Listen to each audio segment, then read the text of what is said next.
In today's session, I will walk you through a proven framework that has been used by thousands of organizations to manage a major event in their cloud journeys, an event called migrations. Then, Soba, head of cloud transformation at The Hartford, and Renaud, VP Cloud and Infrastructure, will walk you through how these leaders led their organization's cloud journey and in the process transformed their organization's culture and business. Let's get started. When we asked organizations that were either deliberating or had already decided on migrating to AWS, we asked them for their top motivation for choosing AWS. The most popular answer we heard was cost. And it wasn't just reduction in total cost of ownership, but it was also control over cost of managing IT infrastructure. Another popular answer, at least for the last year or so, has been ability to monetize Gen AI and machine learning. And in the second half of today's session, we will actually dive deep into how organizations can actually do so. Amongst other reasons were faster access to information, ability to scale, agility, resilience, and most organizations want to achieve all these benefits with minimal environmental footprint.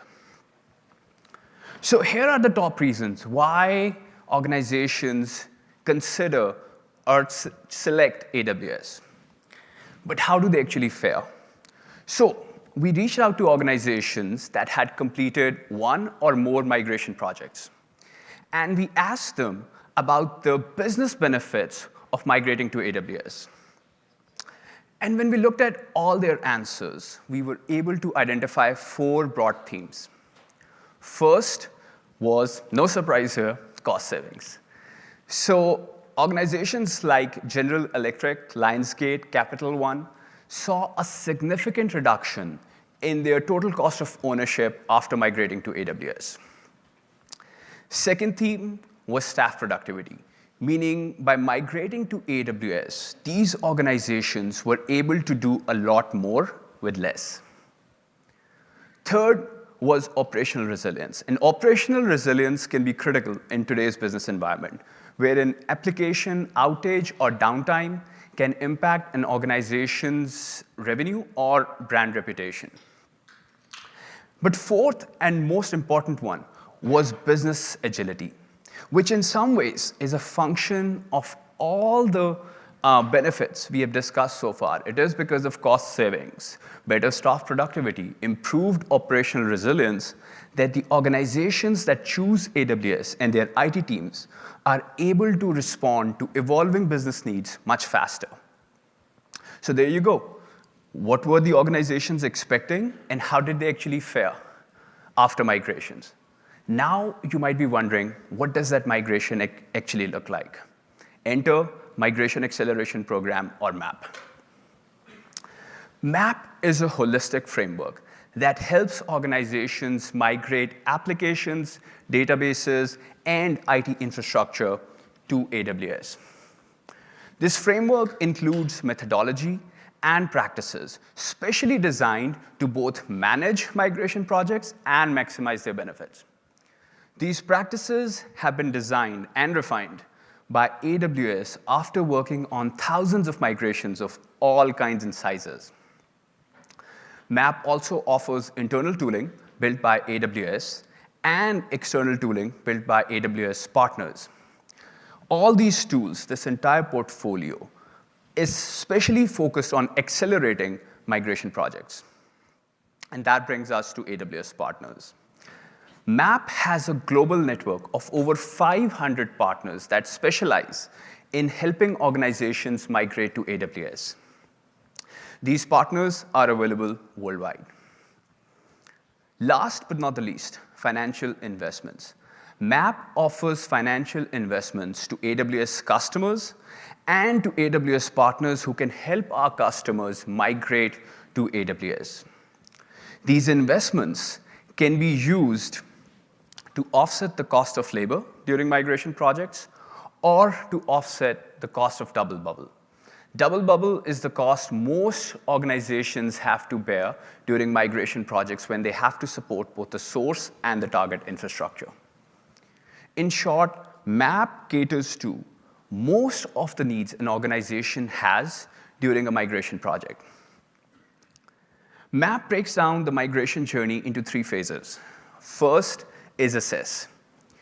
During assess, we help our customers do a migration readiness evaluation and build a migration business case. The purpose of this phase is to help our customers proactively identify and address any potential issues they might run into during the migration project. During this phase, we also help our customers build a migration business case so they can clearly understand the business benefits of migrating to AWS and then decide whether to migrate. Next phase is mobilize. During mobilize, our customers design their migration journey and put together their migration project plan. This is the phase in which they lay down the foundation that helps them successfully execute on their migration project plan, which brings us to the third phase, migrate and modernize. During this phase, our customers execute on their migration project plan and migration journey. AWS works with its customers to design their cloud journey or migration journey using AWS 7R framework. The 7R framework offers a spectrum of strategies where on one end of the spectrum, we have something as simple as rehost, or what some of you might call lift and shift.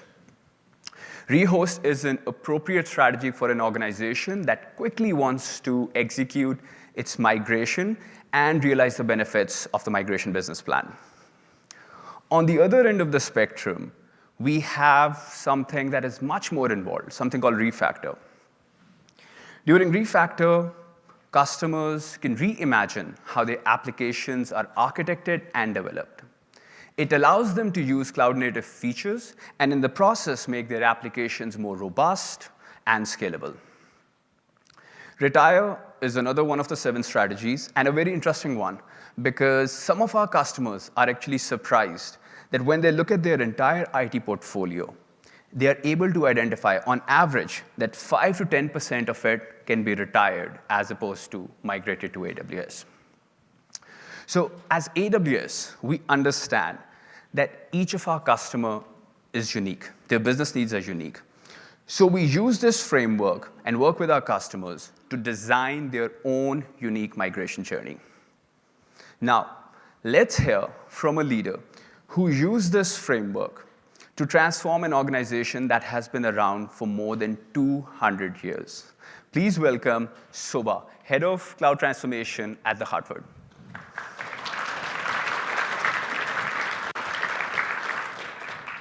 Thank you, Ume. Hello, everyone. Good afternoon. Day 1 of this reinvent. I hope everybody is excited to be here and learn all the new things that are coming out of AWS. I was just thinking for a minute. It was 2 years back, around same time frame, end of November, early December. I was in my prior role as a divisional CIO of a line of business, working with the business leader on a huge growth agenda for that business. We were almost finishing the roadmap we gave 3 years back, and it was almost there in terms of achieving our goals. That's when I was asked to come and lead this enterprise cloud transformation, where the organization has made a decision to invest huge capital dollars and decided to do a multi-year roadmap on cloud. What was interesting is being a divisional CIO versus coming into a cloud transformation. I was telling Renaud before, until then I only worried about the application server level and anything above that. I really never cared below what happens. And then, oh boy, the whole world of infra, security, networking has been eye-opening. So 2 years into it, and we are a few years ahead. It's very, very exciting to come and share our journey. Has anybody heard about the Hartford, excluding the Hartford colleagues? Yeah. As Umair mentioned we are a 214-year-old organization, and I'll go a little bit deeper on what we do and what this journey means to us. I have 15 minutes to share our journey, and I'll make it very simple. Why did we decide to do this? What's the scope of our transformation, and how are we approaching it? What are the early accomplishments and successes we are seeing? And what learnings are we having that probably can be useful for some of you? So the Hartford Insurance, or we call it Hartford Insurance Group, HIG, was founded in 1810. So it's 214-year-old, and it has seen many, many good things and bad things. The world wars, Great Depression, economic crisis, and still it has sustained the test of time and has reinvented itself multiple times over its age and continues to be successful and profitable. We are primarily into the property and casualty insurance, and we sell our products to commercial and personal lines customers. We have home, auto, property, liability, to name a few. We also sell group benefits products. You may get your STD and LTD benefits from your employers. So behind the scene, Hartford could be the insurer that is actually giving those products. We also have our mutual funds. And among all these businesses, there are few of them where we are number one in the industry. For example, our small commercial businesses, where we insure a lot of small businesses within the US, we're number one. To highlight some of the great things Hartford has done, we have insured Abraham Lincoln's home for sports fan. Babe Ruth also had a disability policy from us. And Hartford also insured the Golden Gate Bridge when it was built.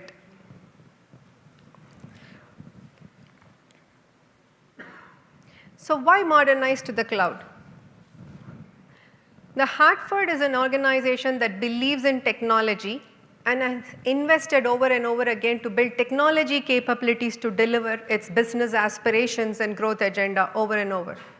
So we have been doing cloud for quite some time, whether we built our own cloud native application, which I did in my prior role as well as part of the underwriting transformation, or we use a lot of SaaS products, and we use a lot of cloud technologies along the way. However, we also felt there was a huge opportunity, and we felt the timing is now to tackle it. Why? We are a 20+ billion organization, and 2 years back, our CEO has come up with a huge growth agenda to double the organization a couple of years down the line.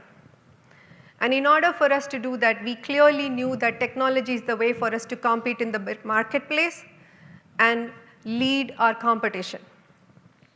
So one of the primary agenda is to grow to have a profitable and sustainable growth. In order for us to do that, we clearly know that we need business agility and speed to innovate, whether it's putting new products into the marketplace or testing domains that we have never ventured into, or leveraging the new capabilities like GenAI and other things to deliver an excellent customer experience.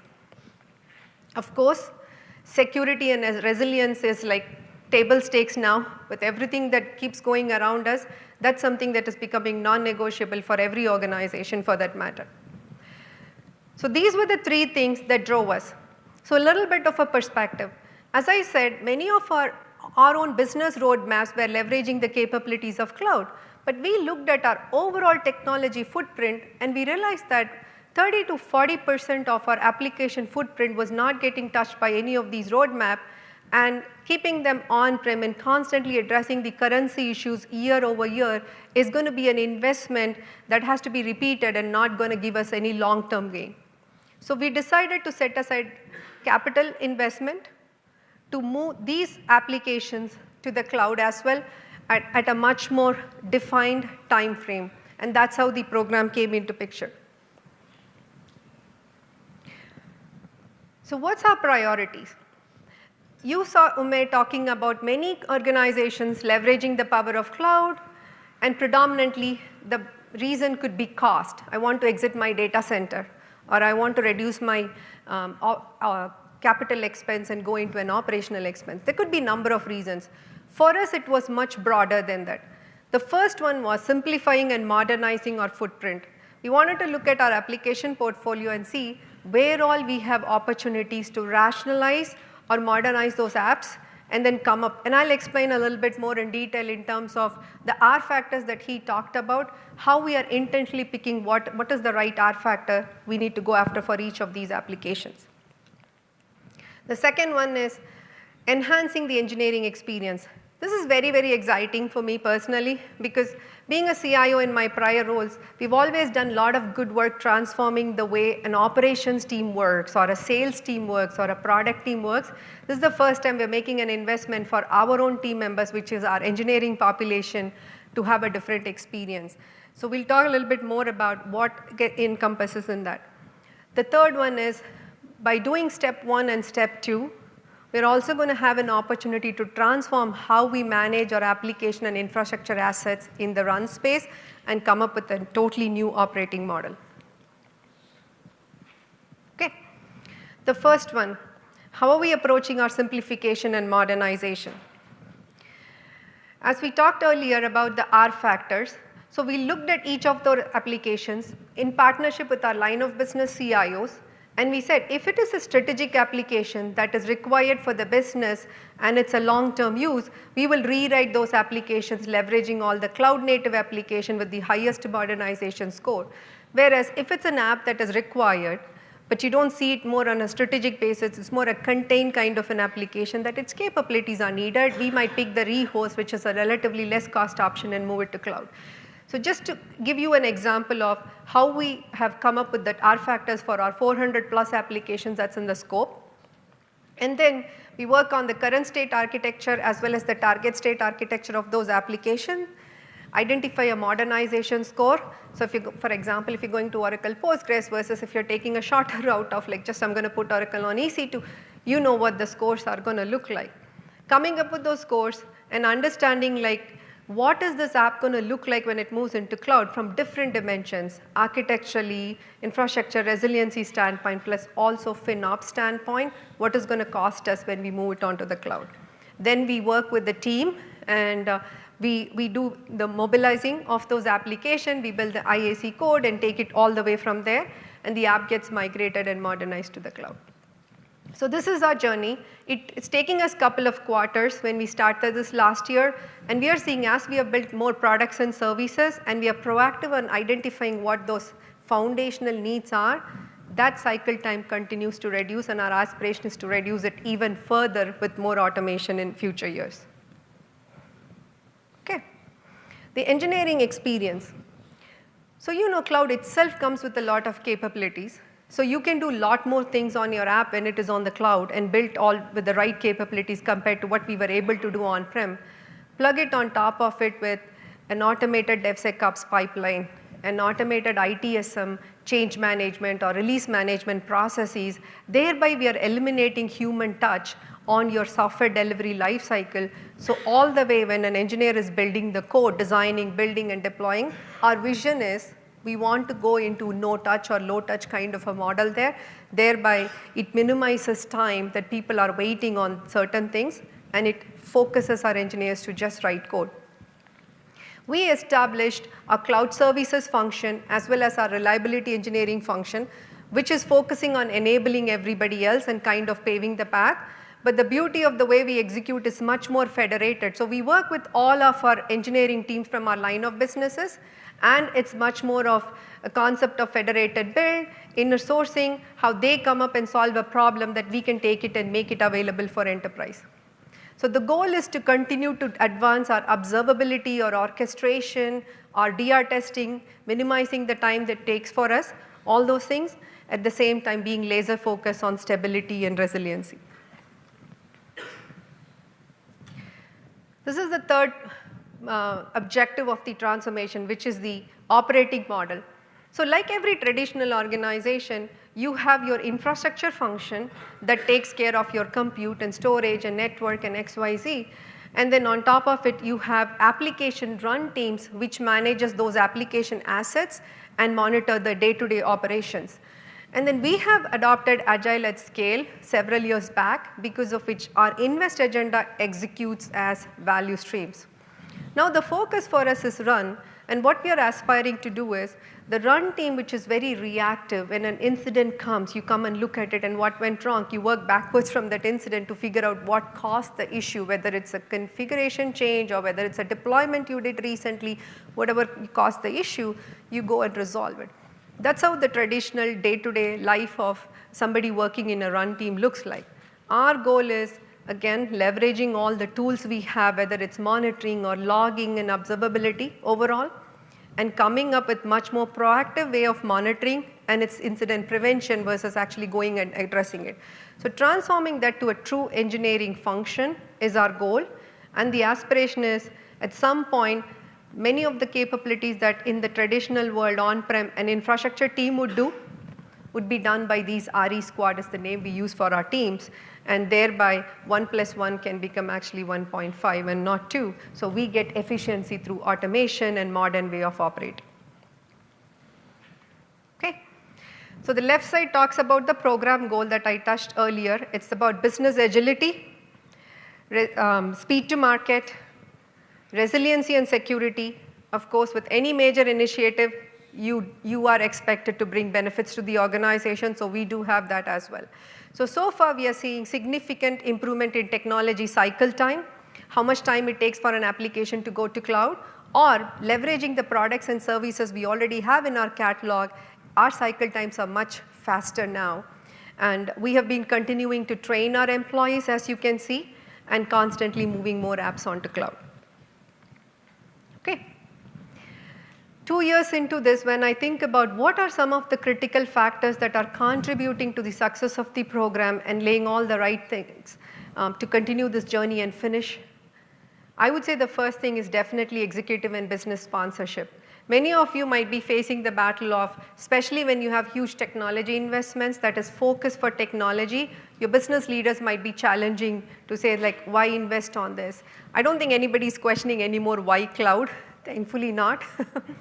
But there is a question of why so much, why is it costing this much, or why is my on-prem versus cloud different? All those questions. All this can get addressed only when you have top-down sponsorship, so all the way from the CEO and the executive leadership, I think that's critical.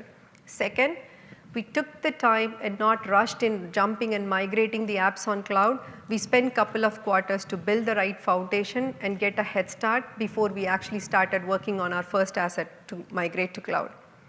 The most important thing is, don't look at this as a tech transformation. This is about a people change, a process change, more holistically. So how are you bringing people along?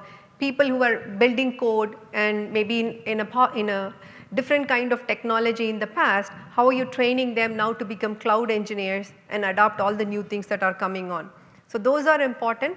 Of course, automation and any accelerators, Umair touched a few. We do that, plus we also think of working backwards. EBC, multiple options we have available. Anything that you can do that can accelerate your journey is something you should leverage on. And in our world, we're also organizing this through a centralized governance to ensure that we are value focused on driving these migrations and not just focused on migrating for the sake of migration. So these are some of our success factors. With that, thank you for the opportunity, and I'll hand it over back to Umair.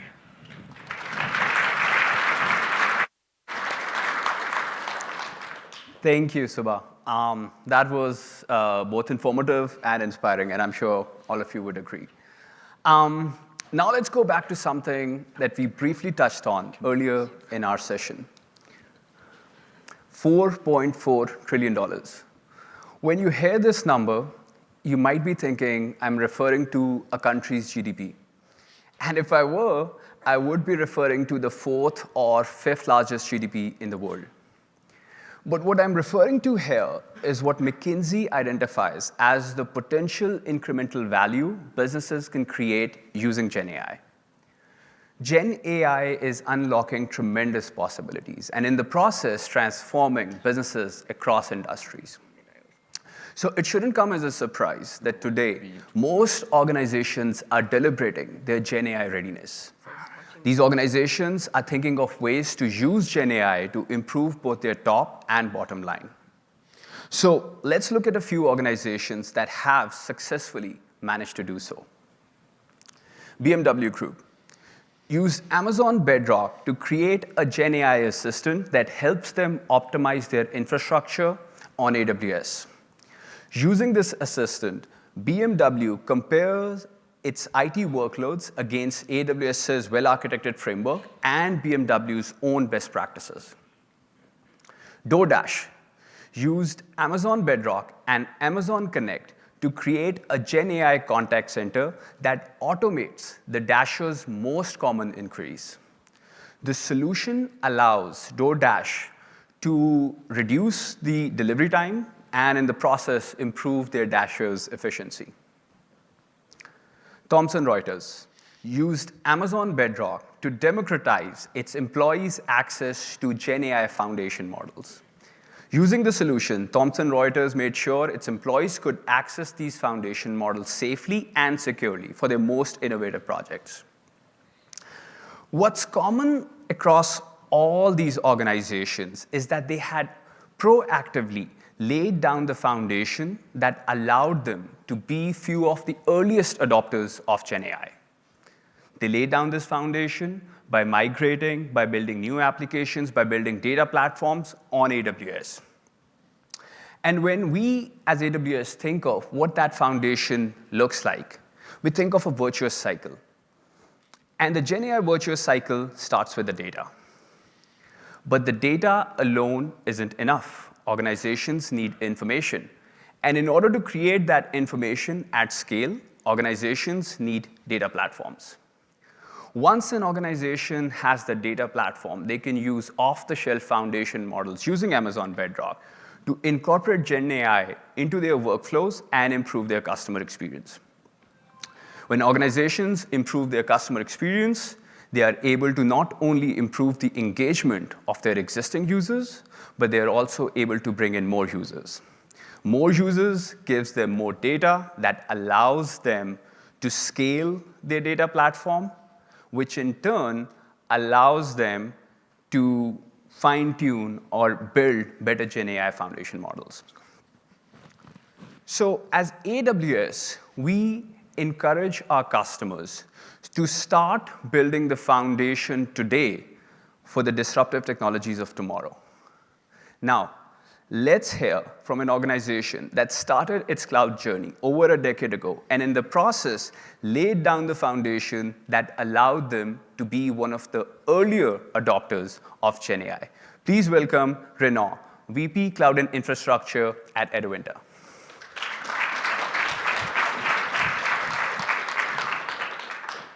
Thank you, Umair.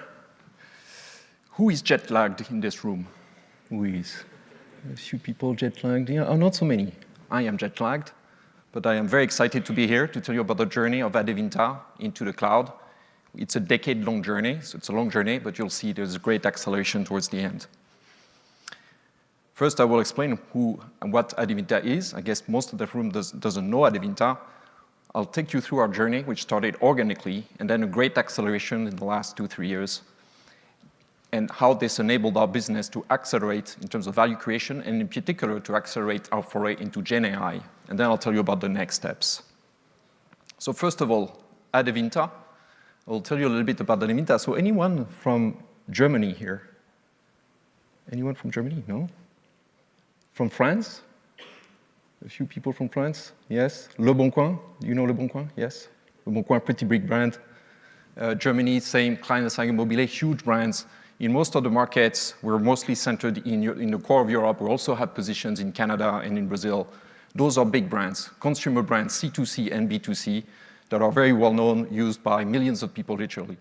And we have positions in those countries, and the business today is about 25 different brands, 2.5 billion users, visits actually, not users, visits per month, north of 5,000 employees, and last year we did about 1.8 billion euros in revenues.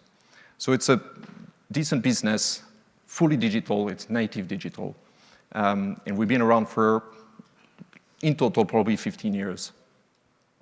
Now, what does that look like? What does it look like? It's going to look familiar to many of you. If you've seen in the US, you know Craigslist, which was the ancestor, the original inventor of this model, online classifieds. Of course, we've evolved into marketplaces, and this is what we do today. We operate marketplaces in those countries. And if you look here on the left, Mobile is in Germany. This is the #1 car vertical. You can trade cars, buy and sell cars. Le Bon Coin is in France. It's a horizontal. We have hundreds of categories there. Of course, cars, real estate, but also prime, fashion, items that are looking for a second life. So used goods. And then Fotocasa is a real estate vertical in Spain. You can trade, you can buy and sell property. You can also rent properties there. So we have positions like this, and most of our users experience our products through their mobile phone, and we build the software behind it. So we are actually a software company. Nearly half of our employees are software engineers, and what we do every day is ship literally thousands of times per day software. So this is what we do. We're a software company. Of course, our products are used by consumers. Our cloud journey started about 10 years ago. Prior to this, we were mostly on-premise. Most of our software was hosted in data centers, but in 2014, we started to play and experiment with the cloud. And we started with AWS at the time. AWS was the pioneer, still is today. And we started with proof of concept experiments. We didn't know exactly where the value was. However, in the following years, quite quickly, the area where we could see a lot of value immediately was data. Right? Our business is based on data, of course. We ingest a lot of data from our users, and then we play it back into the listing, and then we optimize that. And so the first foray into really significant cloud usage was the data platforms. Right? So we started to modernize our data systems, start to introduce data lakes, and use modern data processing techniques. And as we got more comfortable, we started to move more of our estate into the cloud. This was done organically, brand by brand. Each of our marketplaces were doing this themselves, using different approaches, and it took quite a few years to get most of them up on the cloud. By 2020, most of our marketplaces were on the cloud. And then in 2021, big event, we made a huge acquisition. We bought the brands from eBay that were online classified brands or marketplace brands. It was called eBay Classifieds Group, and we bought this business. It was a $9 billion acquisition, instantly doubled the company, it doubled the positions, we also doubled the number of countries we were present in, and it also doubled the number of platforms we were operating. Now, on the infrastructure side, the picture was not exactly pretty post-acquisition. We did the acquisition in 2021, and this is what it looked like. We had, coming from eBay, mostly a non-premise company, we had a lot of platforms that were running on-premise. We inherited 4 data centers.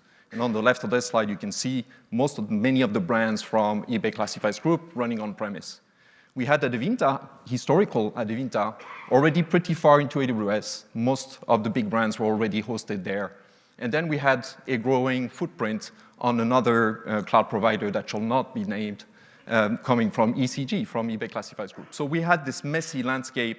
It was fragmented, it was inefficient. We had duplications of teams doing the same things in different ways, and it needed a rethink post-acquisition. So we did a bit of strategy, of course, and we applied the MAP framework that Umair explained to kind of make the case. What's the business case towards the cloud? We had an intuition we should go to the cloud, we should move away from on-premise, but why? And so we built this case. And so we designed the strategy. It was to be a single cloud strategy. This was controversial. We said, single cloud strategy. We're not going to go multi-cloud or poly-cloud. It was single cloud strategy. This was the best business case. This gave out the best numbers. And then we selected a partner for this. We selected AWS. AWS won that deal, and we started the transformation. So 2021 was the design of that transformation, and then 2022, we started to get into it, and we started to move some of the footprint.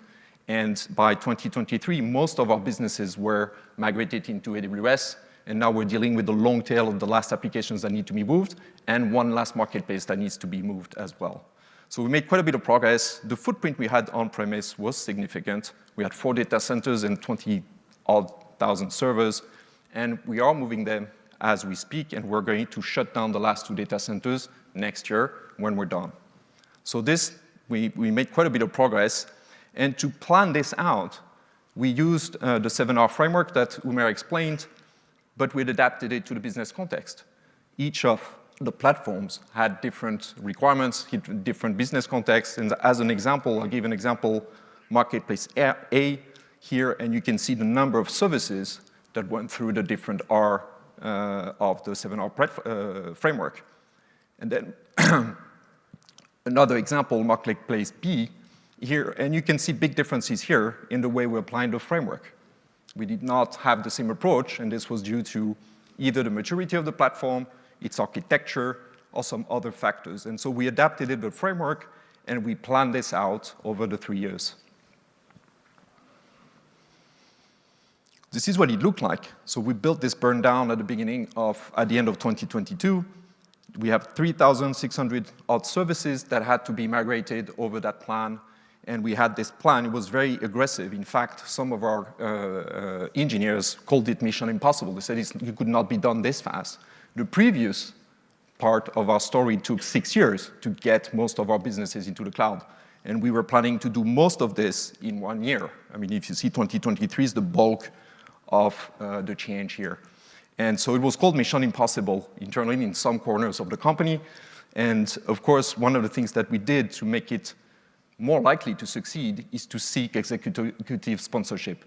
Suba mentioned this before, and one of the things we did, for example, is we set a company-wide target that featured into everyone's bonus, right? So part of the bonus for every employee that year were linked to hitting that target here. And it was successful. In fact, we did the mission accomplished. We hit the targets in terms of time, but also in terms of budget, which for a transformation of this size is unusual. And we're still doing it, and we're, of course, trending down this curve, the pink curve, and we plan to finish next year as planned. Some of the success factors I mentioned, we used the MAP framework, 7R framework, to really plan out all the details. Of course, the plan changed. All the plans change, but the planning is useful, as someone said before. And the framework gives a very strong methodological framework to adapt to changes.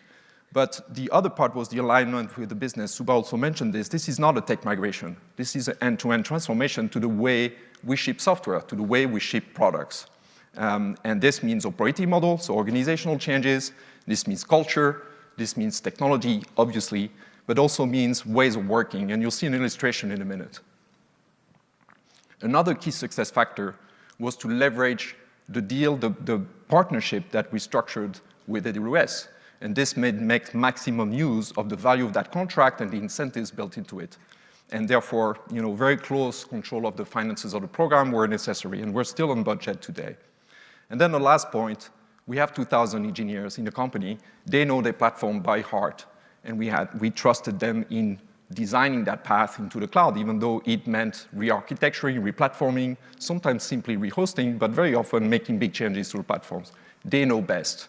What we did is bring extra capacity to augment teams so that we did not disrupt business roadmaps too much. And we were able to do this. So our engineers did it, but of course we give them clear direction, clear timelines, but also clear resourcing so that they could do the job, and we got out of the way.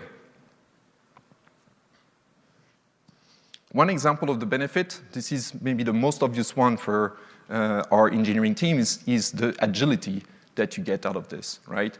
And I think the interesting chart here is the one at the bottom, the lead time for change. This is one marketplace. And you can see the yellow line trending down. This yellow line is 2023, which is the year of their migration to AWS. It's that year they moved to AWS. And as you can see is that as they moved, they did not just lift and shift their platform, right? They actually improved it, and especially they improved all the engineering processes with it to bring down that lead time for change. That's one of the key engineering metrics that we use to track agility and velocity of product development. And you can see this line trending down and continuing to trend down in 2024. So this is a benefit that has been banked in as we moved into AWS. Of course, other examples of benefits are visible up there, but really the one at the bottom is very spectacular because it's concurrent with the migration. Now, our journey into AI is completely linked to our journey into the cloud. In fact, the journey to the cloud started 10 years ago, but when it comes to AI, it started 8 years ago. Remember that when we started going into the cloud, one of the first big things we took on was the data platforms, right? Making our data processing capabilities, move them into the cloud. The ones we had before were not up to the task anymore. And since 8 years, we have developed our abilities in this domain. In fact, at the beginning, we were doing our own, what we would call machine learning today. At the time, we did not call them machine learning, but we had our own models, hand-designed and hand-optimized by our data scientists. And we would put these in production. It was a big deal because everything had to be manual. We didn't have support from the framework or the infrastructure. So it was quite a bit of work, and it was in very selective core business use cases that we were doing this. But as we did this, we acquired quite a bit of expertise and knowledge, and we had practitioners inside the company that knew what machine learning really, how it worked really on the internal side. So quite a bit of experience doing this, but of course, very simple models, handmade. This has been accelerated, of course, because we started to leverage, once we started moving to the cloud, we started to leverage all the technology that became available to us and innovate on top and then focus on the business value instead of focusing on the plumbing. And so we started to leverage technologies from Amazon in particular. We were using the EKS, Kubernetes technologies, to host our ML platform. We had our own ML platform at the time. And parallel to this, training program, computer vision accelerator, because we do quite a bit of computer vision as we use user-uploaded images in our listings to support this. In terms of results, during that phase, we had quite interesting results. You have several examples, but these are part of our core business, which is playing listings of items back to our users, but also moderating the content, making sure that fraud is absent. This is core business, and ML has a lot of applications in there. And you can see some of the KPIs moved as a result of deploying those techniques. This has continued, of course, in 2023. GenAI was the big thing, and we saw here a jump in terms of technology, ability to use more advanced models, but also in terms of cost, being able to do this cheaper. And so the number of use cases that we were able to identify where we could apply this technology exploded. And it was bottom up, right? From the teams themselves, we were able to identify a number of use cases. We selected 40, and then we started to proof of concept them. And there, we worked very closely with AWS, right? Bedrock at the time came on, and we were able to leverage this. But on top of this, AWS helped us with workshops and deep dives in hackathons, actually. We hosted hackathons with them. And we dedicated special budget to help the teams accelerate. And we had a number, in this case, 5 use cases that were actually made it to production. And so out of the 40 that we identified, we tested a number of them, and then 5 are actually in production. So today, they are part of our products. They are embedded in the products. Some of them are very obvious, like SEO automation is a classic domain area where you can apply it with tangible results. But we also had other use cases that were more core to our business. For example, in the jobs verticals, things related to CVs and job auto descriptions. That was 23. In 24, after this success, we saw that this was working really well. We said, okay, how do we make this really more deliberate, more structured? And so we raised this to the C-suite, and we created a steering committee to really help prioritize the use cases and allocate resources to be able to accelerate. And we had a few pillars, a few areas of the business that we wanted to focus on, from really at the top, at the front office of the business with our users, or internally, either in terms of employee experience, like the examples on the left, with AI tooling used by the employees, or process automation on the right, as you can see here. But of course, the big interesting piece here is user experience improvements. This is where we focus quite a bit. It's actually a little bit harder. It turns out that it's easier to find automation opportunities than it is to find really user experience opportunities. But we're finding them as well, thanks to top-level support and the ability to leverage the technology. Some of the lessons we learned during this journey into GenAI, some of the things that I think the first one seems obvious today, but we come from this journey where at the beginning we did not have those models. We had to hand-roll our own models. But having those models off the shelf today and being able to leverage technologies like Bedrock to use them quickly was a big accelerator for us. So now we're really able to use very sophisticated models, almost off the shelf, foundational models, and then build on them very quickly a working product. Another one was setting aside budget. I've said this multiple times. This was very important to get the teams to have the time, the space, but the resources as well to experiment and bring something that works. Of course, from something that works on the laptop or in the lab to production, there's quite a journey. And part of that journey is actually not technical. It's actually to go from the laptop concept to it's actually going to create user value, and you can demonstrate that. And that we were relentless about. So all the cases were focused on business value. That means one of the critical business KPIs had to move thanks to this product. So these are some of the lessons on how we progressed. Upskilling is very important. Of course, we had a group of practitioners, data scientists, ML engineers that were quite comfortable with this. But we found out that we had to upskill our product managers, our UX experts. We had to upskill our sales teams as well to be able to have those bottom-up cases bubble up and be identified. So upskilling everyone, getting everyone comfortable and up to speed with this technology was a big undertaking. We got help from AWS because they have extensive training material, but we also created our own ML academy internally, tailored to the personas, to the different job profiles that needed to be comfortable with this technology. GPU capacity issues, that was also, you saw the numbers earlier, 2.5 billion visits per month. So these platforms get quite a bit of traction and quite a bit of energy through. And when we started deploying those models, we ran into issues with booking GPU capacity from AWS. And again, this was something that we had not anticipated. We assumed that we would never hit limits ourselves, but it turns out we did. And there we were able to work with AWS because the partnership is very efficient in this way and plan out our rollouts more, give more visibility so that we could get the capacity we need. Something we did not think before, but we turned out that with these new technologies we had to think about. So in terms of what's going on next, I think we covered quite a few things. We're still not done with on-premise migrations. We still have 2 data centers. We still have 1 marketplace that we need to finish migrating. This is ongoing, and next year we're going to close it. FinOps, I did not talk about this. I did not talk about money at all, but it's a big topic, of course, when you're in this space. So we have big experienced FinOps capabilities. We've been doing this for 10 years. What we are now doing is making this part of day-to-day, making this part of BAU. So this means for engineers, this is part of the job description now. They have to be comfortable with this. They have to understand how to optimize their workloads. Same thing for product managers, for anyone involved with our product construction. Optimize our workloads, that's part of the MAP framework, of course. When you lift and shift, then you need to optimize, and we did quite a bit of lifting and shifting, so we now have workloads that we need to optimize. This is also in front of us. And then cloud-native services also, as we modernize, we're going to adopt more and more on the cloud-native services, including for the usage of GenAI. So that's in front of us. We have started that journey 10 years ago. We accelerated in 2021, and we're quite happily going to continue to push forward. Thank you very much. Mayor?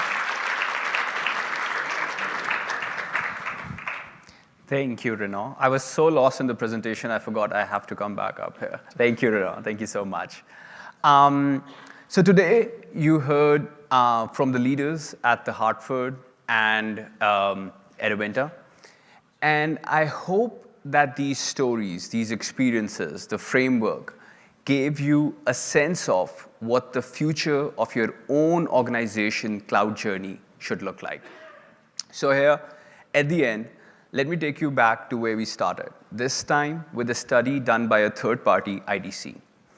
The study found that when organizations migrate to AWS, on average, they are able to reduce their total cost of ownership by 31%.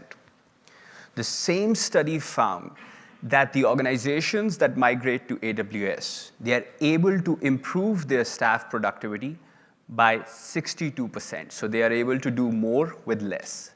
But most importantly, the organizations that choose AWS and their IT teams are able to respond to evolving business needs 75% faster. With that, I would like to thank Renaud and Suba, and a special thanks to you all for taking our time and attending our session.